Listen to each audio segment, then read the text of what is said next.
20대 자녀 연금 고수 만드는 포트폴리오는 실적 배당형 상품 투자 비중이 75%가 넘습니다. 바로 미국 대표 주가지수 ETF를 적극 활용한다는 80% 가까이가 이렇게 주식 위주인 혹은 주식을 담고 있는 상품에 핵심 자산으로 두고 여러 테마형 ETF에도 이제 분산 투자를 해서.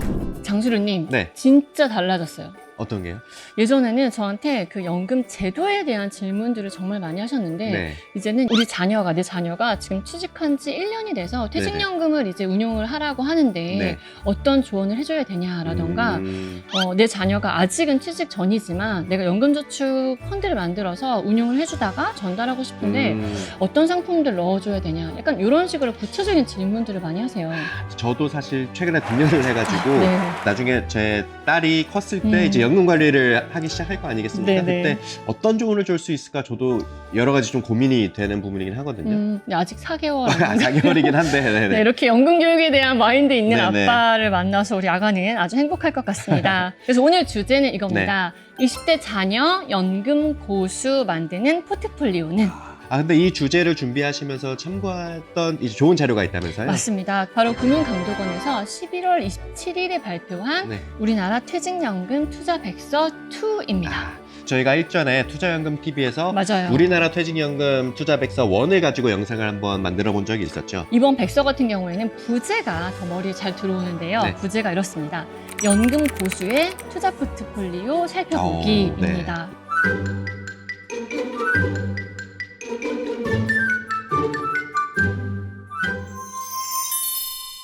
본격적으로 이야기에 들어가기 앞서서 네. 자료에 대해서 조금만 더 설명을 해드리면 좋을 것 같은데, DC형 퇴직연금 계좌를 3년 이상 운용을 네. 하셨고 적립금 규모는 1,000만 원 이상인 경우에 네. 이거를 연령대별로 또 나누었거든요. 네, 그래서 네. 30대 미만, 30대, 40대, 50대, 60대 이상 연령대별로 나누고 네. 그다음에 이제 업권별로도 나눴습니다.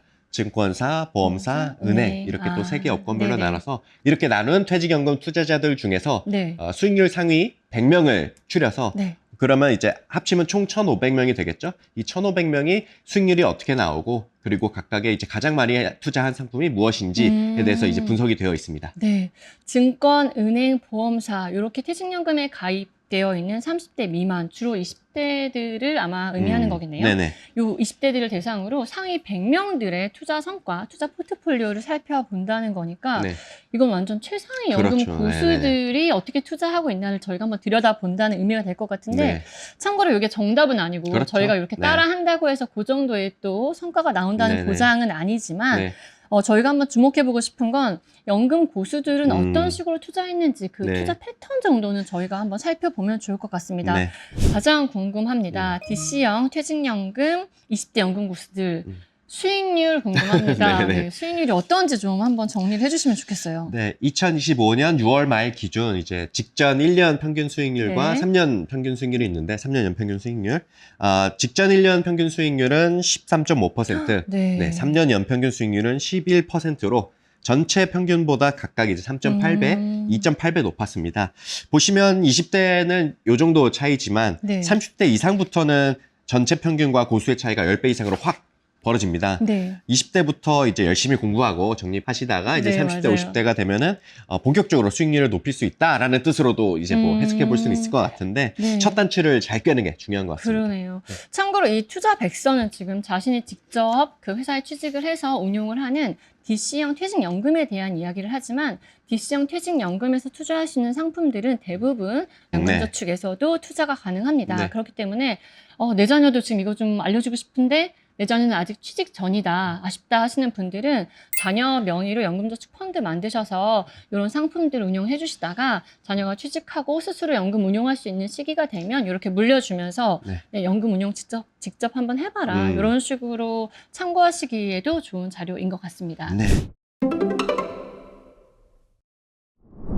그럼 지금부터 본격적으로 20대 퇴직연금 고수들의 비결을 한번 엿보도록 하겠습니다. 네. 그러면 20대 연금 고수들의 특징 첫 번째가 어떤 게 있을까요? 네, 이건 20대뿐 아니라 전체 연령대 연금 고수들의 연금 포트폴리오에서 나타난 특징인데요. 네. 네, 바로 실적 배당형 상품의 비중이 네네. 네, 굉장히 높았습니다. 네. 자료를 살펴보면 원리금 보장 상품의 비중은 25% 수준에 불과하고요. 실적 배당형 상품 투자 비중이 75%가 넘습니다. 그리고 이 원리금 보장 상품도 좀 이렇게 뜯어보면 네. 그냥 이렇게 예적금에 이렇게 방치해 둔 자금이 아니라 네. 시장 상황에 따라서 빠르게 대응하려고 그러니까 내가 원하는 투자 상품이 좀 이렇게 값이 조정을 받아서 낮아졌을 때 언제든 살 수 있도록 현금으로 확보해둔 그 대기성 자금이었다. 요 점도 좀 눈여겨볼 만한 것 투자 자금 같습니다. 차원에서 마련해 놓은 거겠군요. 맞습니다. 그러면. 저는 개인적으로 이런 점이 언제든 내가 원하는 상품에 투자할 수 있도록 현금을 좀 확보하고 있다. 이런 네. 점들이 참 그 연금 고수다운 행동이다. 이런 생각이 좀 들더라고요. 그러면은 실적 배당형 상품 같은 경우에는 구체적으로 어떤 상품으로 포진이 되어 있었던가요? 저도 굉장히 궁금해서 살펴봤는데 네. 70% 가까이가 주식 투자 중심인 주식형 펀드에 투자가 되어 있었고 네. 그리고 채권 혼합형, 그러니까 채권 비중이 50% 이상, 주식 비중이 50% 미만인 펀드를 의미하는데 네네. 이런 채권 혼합형 펀드에도 상당 비중 투자가 되어 있습니다. 정리해보면 퇴직연금 고수들이 투자하고 있는 펀드들 중 80% 가까이가 이렇게 주식 위주인 네. 혹은 주식을 담고 있는 상품에 네. 투자를 하고 있었습니다. 근데 말씀하시니까 이제 생각이 난 게 있는데 네. DC형 퇴직연금 같은 경우에는 주식형 상품을 이제 위험자산으로 분류를 하지 않습니까? 네. 이런 위험자산에 대한 투자 한도가 있는데 적립금의 70%까지만 투자할 수 있거든요. 네. 저도 사실 처음 시작할 때 ETF와 펀드 위주로 다양한 상품들을 적극적으로 활용해서 투자에 임했었는데 위험자산 투자 한도만큼은 이제 주식형 자산으로 최대한 채우고 네. 나머지 30% 부분을 이제 TDF라는 상품을 투자를 했거든요. 네. 퇴직 시기가 아직 멀어서 빈티지가 높은 이제 TDF 상품에 투자를 했었는데 빈티지라 하면 이렇게 상품 뒤에 붙어 있는 맞아요. 네 목표 자리 시점인 숫자, 거죠. 네, 목표 네네네네. 시점. 다시 말해서 빈티지가 높을수록 주식 비중이 높은 상품이거든요. 그렇겠네요. TDF 같은 네네, 경우는. 네네. 근데 그런 주식 비중이 높은 TDF도 이제 30%에 채울 수 있거든요. 사실 저격 TDF 같은 경우에는 위험자산 투자 한도 제한을 받지 않기 때문에 네. 그런 식으로 이제 최대한 주식 비중을 높이는 방식으로 퇴직연금을 시작을 했었습니다. 그리고 저는 개인적으로 이런 질문들도 많이 받아서 그 20대를 벗어나신 지 얼마 되지 않았으니까 네. 이런 질문 드려보면 이렇게 주식 비중을 넓히는 거에 대한 거부감이나 두려움 같은 게 좀 있었을 텐데 그게 또 진입 장벽이긴 하거든요. 네. 연금 투자를 적극적으로 하는 데 있어서. 네. 그런 건 어떻게 해결하셨는지 좀 궁금해요. 사실 저는 이제 언제 퇴직할지는 모르겠지만 상대적으로 좀 멀리 있다고 생각을 하거든요. 네. 그래서 어떻게 보면 제게 시간이 주어진 거잖아요. 주어진 시간을 무기라고 저는 생각을 해서 네. 이제 뭐 시장이 좋지 않아서 손실을 입게 되더라도 시간이 있으니까 언젠가는 이제 회복을 하겠지. 그런 네. 믿음을 가지고 이제 투자에 임하고 있습니다. 실제로 이제 S&P 500이나 아니면 한국의 이제 코스피 지수 같은 경우에도 과거 30년이나 비교해 보면 지금 많이 큰 폭으로 상승해 있는 상태인 거잖아요. 네네. 그래서 전 세계 자본 시장이 이제 장기적으로 궁극적으로는 이제 계속해서 성장해 나갈 것이다. 그런 이제 긍정적인 믿음이 있기 때문에 뭐 두려움이 없다고 하면은 또 거짓말이겠지만 그래도 뭐 어느 정도 믿음을 가지고 장기적으로 꾸준히 투자를 할 수 있는 어떤 믿음이 있었던 것 같습니다. 저희가 지금 증권, 은행, 보험사, 퇴직연금에 가입한 20대 연금 고수들 상위 100명의 이야기를 하고 있잖아요. 네. 근데 저는 이번에 재밌었던 게 네. 이렇게 업건별로 증권, 은행, 보험사별로 고수들의 수익률이 좀 다르더라고요. 네네. 네. 네, 자료에서 또 눈여겨볼 만한 점이 네. 이제 퇴직연금을 가입할 수 있는 금융회사를 업권별로 나누면 말씀하신 대로 증권, 보험사, 은행 이렇게 나눌 수 있거든요. 근데 그 중에서도 증권사의 수익률이 높았습니다. 아무래도 증권사에서 실적 배당형 상품을 운영할 수 있는 편의성이 좀 더 높아서 그렇지 않을까 이렇게 해석이 될 수 아무래도, 있는데요. 네. 네네네. 예컨대 이제 증권사 DC형 퇴직연금에서는 물론 뭐 IRP나 연금저축펀드도 마찬가지이지만 ETF 같은 경우에 주식 위탁 계좌에서 하는 것처럼 실시간으로 매매가 가능하거든요. 네, 네. 그래서 만약 본인의 DC형 퇴직연금을 ETF로 좀 적극적으로 운영을 하고 싶다 하시면은 증권사 퇴직연금 계좌를 활용하시는 게 좋겠죠. 그런데 사실 지금 DC형 퇴직연금 계좌가 증권사가 맞아요. 아닌 분들도 네, 있을 네, 거거든요. 네, 네. 그래서 현재 내가 가입하고 있는 퇴직연금에 불편함이 없다면 계속적으로 꾸준하게 관리하시면 될 것 같고요. 네네. 조금 더 적극적으로 해보고 싶고 실시간으로 ETF도 해보고 싶은데 내가 지금 증권사가 아니라 불편하다 하시는 분들은 저희가 가입되어 있는 회사를 사업자라고 하는데 회사에서 보면 퇴직연금 사업자가 한 곳이 아니라 여러 복수, 군데 있죠. 네, 네네. 여러 군데가 설정되어 있는 경우들이 많습니다. 네네. 그렇기 때문에 이렇게 퇴직연금 사업자를 변경하는 시기에 맞춰서 이렇게 퇴직연금 사업자를 바꾸시는 방법도 한번 고려해 보실 수 있을 것 같습니다. 내가 오랫동안 투자해왔던 펀드나 뭐 기타의 상품들이 있어서 옮기는 게 좀 부담스럽다 하시는 분들도 계시잖아요. 네네. 뭐 이런 해지를 해야 경우에 된다고 생각하실 수도 있으니까. 맞아요. 네. 내가 오랫동안 투자했던 상품인데 이걸 해지하고 옮기자니 또 아쉽고, 하지만 실시간으로 뭔가 적극적으로 ETF나 이렇게 투자를 하고 싶다 하시는 분들은 실물 이전이라는 제도가 있으니까 내가 지금 투자하고 있는 상품을 그대로 가지고 퇴직연금 사업자, 퇴직연금 가입되어 있는 회사를 옮기는 방법도 있으니까 한번 알아보시면 좋은데, 옮기고자 하시는 회사에 전화 문의하셔가지고 내가 이런 상품들 가지고 있는데 해지하지 않고 가져가고 싶다, 가능하냐라고 한번 체크해 보시면 가능할 것 같습니다. 20대 연금 고수들의 특징 첫 네. 번째는 실적 배당형 상품의 투자 비중이 높았다. 네. 이고, 그럼 두 번째 한번 살펴보면 좋을 것 같습니다. 바로 미국 대표주가지수 ETF를 적극 활용한다는 것입니다. 네. 자료에 이제 구체적으로 좀 살펴보시면 연금 고수들이 어떤 상품에 투자했는지 나타나 있는데요. 보시면은 30대 미만 연금 고수들 같은 경우에는 미국 대표주가지수 ETF 위주로 투자를 했습니다. 사실 코로나19 사태 이후로 해외 투자에 대한 관심이 크게 맞아요. 늘었잖아요. 정말 많았죠. 이때 이제 미국 대표주가 지수 ETF를 활용해서 투자를 처음 시작하시는 분들도 많이 늘어났는데, 저도 포함해서 투자 경험이 상대적으로 적었을 이제 30대 미만, 이게 20대의 이제 연금 고수분들께서 처음에 그렇게 투자를 시작하셨다가 지금까지 쭉 이어온 것으로 보여집니다. 투자를 처음 시작하시는 분들은 기본적으로 이렇게 미국 대표 지수들을 약간 적립식으로 투자하시면서 투자에 대한 경험들을 좀 많이 쌓으시는 경우가 많았던 것 네네네. 같기는 해요. 이 대목에서 워런 버핏 이야기가 떠오르긴 하는데, 투자에 익숙하지 않은 본인의 아내에게 네. 내가 죽으면 10%는 미국 국채, 그리고 나머지 90%는 미국 S&P에 투자하라라는 조언을 남겼잖아요. 네. 저희가 그 사회초년생, 이제 연금 투자하는 입장에서 약간 그 상황이나 위치를 대입해 보자면 새겨 들을 만한 내용인 것 같습니다. 근데 이제 자료를 보면은 네. 미국 대표주가 지수에만 좀 쏠린 것 같다는 인상이 느껴지거든요. 네, 그 30대 미만 같은 경우. 네네네네. 현재 네. 이제 30대 미만 연금 고수들의 투자 상위 상품 리스트를 보면 국내 상품이 많지는 않습니다. 그러네요. 네. 저도 보면서 그 점이 좀 아쉽긴 했어요. 이게 보면은 2025년 6월 상반기까지의 자료이긴 한데 4월쯤부터 이렇게 하반기를 중심으로 코스피가 굉장히 많이 상승을 네네. 하면서 4,000대까지 네네. 넘어와 있잖아요. 네네. 사실 작년과 올해에 걸쳐서 국내 주식의 수익률이 뭐 많이 올라왔긴 했지만 네. 그걸 떠나서라도 분산 투자 차원에서 국내와 해외 자산의 비중을 적절히 가져가는 게 좀 좋아 보이긴 하거든요. 네. 근데 저희가 지금 20대 연금 고수들의 투자만 살펴보고 있는데 20대 연금 고수들과는 달리 전체 연령대 연금 고수들을 보면 네. 펀드와 ETF 투자 지역을 중심으로 볼 때 국내 투자가 60%, 그리고 해외 투자가 한 30% 정도로 국내 투자 비중이 더 높네요. 2배 정도가 네. 더 높습니다. 제 생각엔 이렇게 투자 경험이 쌓이면서 연금 고수들이 시장 상황을 잘 보면서 네. 이번에는 해외 투자보다는 국내 시장의 성장 가능성이 더 높겠다라고 네. 시기를 주시하면서 네. 판단들을 투자 전략에 넣은 것이 아닌가. 그리고 최근에는 배당소득세 개편이라던가 자본시장 활성화를 위한 정부 주도의 이런저런 정책들이 많이 네, 나왔죠. 많이 네네. 나오고 있으니까 뭐 코스피나 코스피 200 같이 이렇게 국내 투자도 할 수 있는 네. 이런 상품들도 좀 눈여겨보시면 어떨까라는 생각을 한번 해봅니다. 네. 20대 연금 고수들의 세 번째 연금 투자 특징 뭘까요? 자료를 자세히 살펴보시면 네. 국내 조선주와 미국 빅테크 테마의 ETF가 있습니다.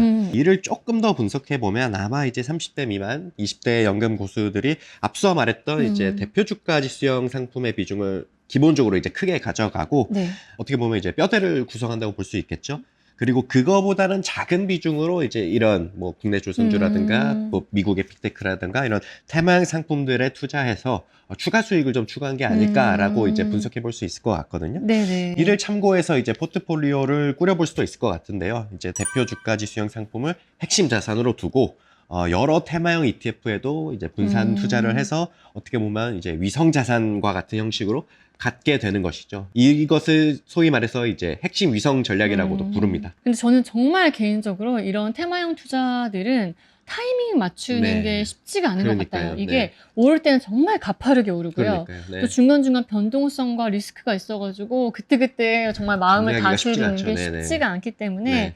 타이밍 맞추는 게 쉽지 않은데 음. 그래서 20대 같은 경우에는 투자 경험을 쌓아가는 단계다 보니까 이렇게 테마형 상품의 비중을 너무 크게 가져가면 연금 투자에 대한 경험을 제대로 쌓기가 쉽지가 않은 것 같아요. 네, 손실 위험이 크다 보니까. 맞아요. 네네. 저도 말씀에 되게 크게 공감을 하는 게 저는 입사 시기가 코로나 사태가 벌어지기 전이었어가지고 공교롭게도 네. 코로나19 사태로 인한 큰 폭의 하락의 쓴맛을 경험을 해봤었거든요. 테마형에 네네네네. 투자를 하시다가 테마형 ETF를 네. 좀 투자를 했다가 음. 그래서 다시 이제 대표주까지 수용 ETF로 이제 포트폴리오를 좀 개편을 한 다음에 조금씩 이제 테마형 ETF의 비중을 늘려가면서 투자를 했더니 공부도 되고 수익률도 좀 높일 수 있고 견딜 수 있는 전략이 또 되더라고요. 그래서 네. 말씀하신 조언을 좀 포트폴리오에 반영을 하는 것도 좋은 방법이 될 수 있을 것 같습니다. 지금까지 이제 30대 미만 연금고수들이 어떤 상품에 투자를 많이 했는지 이 리스트들을 좀 살펴보았는데요. 네. 사실 누구나 워렌 버핏이 될 수는 없잖아요. 없죠. 네.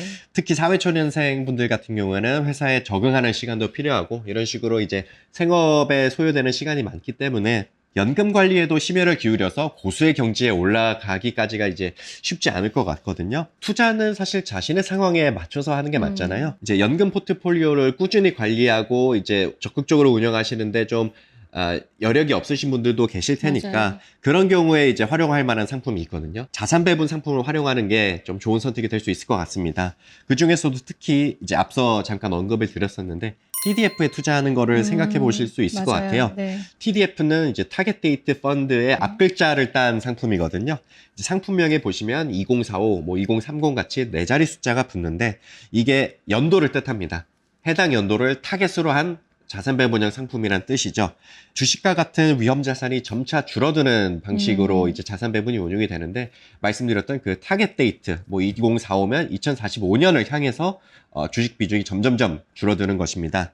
타겟 연도를 은퇴 시기에 대입해 본다면 그 은퇴 시기에 맞춰서 위험 자산을 줄이고 네. 안전 자산의 비중을 높이는 방식으로 운용이 된다고 보실 수 있는데 이런 특징 때문에 사실 TDF를 생애 주기형 펀드라고 부르긴 네. 하거든요. 이번에 나온 퇴직연금 투자백서 2에서는 이제 자료에서는 자세하게 나와 있진 않은데 작년 말 기준으로 전체 퇴직연금을 대상으로 분석한 퇴직연금 투자백서 1에서는 네. 작년 말 기준 투자 상위 펀드에 TDF가 많이 포진되어 맞아요. 있었습니다. 네, 네. 그만큼 많은 퇴직연금 투자자분들이 투자를 하고 있는 상품이라고 보실 수 있을 것 같습니다. 저희가 오늘 많은 뭐 ETF나 펀드 이야기들 나눴지만 네. 저도 그냥 개인적으로는 제 연금 운용의 두 가지 축이 국내외 대표 지수와 TDF로 잡고 있어요. 그래서 네네. 이 두 가지로 중심을 크게 잡고 네. 나머지 것들을 이제 투자 트렌드에 맞춰서 이제 테마형 상품들을 투자를 하고 있는데 네. 이렇게 두 축을 중심을 좀 무게 있게 잡고 있다 보니까 네. 연금이 그렇게 많이 흔들리거나 저를 불안하게 하지는 않고 네. 있는 것 같습니다. 네. 지금까지 20대 퇴직연금 고수들이 어떤 자산에 많이 투자를 했는지 살펴보면서 다른 사회초년생 퇴직연금 투자자분들이 어떤 전략을 좀 참고해 보실 수 있을까 이런 포인트들을 짚어봤는데요. 정리를 해보면 첫째로 네. 실적 배당형 상품의 비중을 크게 가져갔고 두 번째로 대표주까지 수용 상품을 이제 핵심 자산으로 두되 조금씩 투자 경험을 쌓아가면서 테마형 상품들에도 투자를 하면서 운용을 이어가면 좋을 것 같고 마지막으로 세 번째로 국내와 해외의 자산 배분 비중을 적절하게 두어서 분산 투자를 하는 것 이렇게 하는 것이 좀 도움이 될 것 같다 이런 이야기 한번 나눠보았습니다.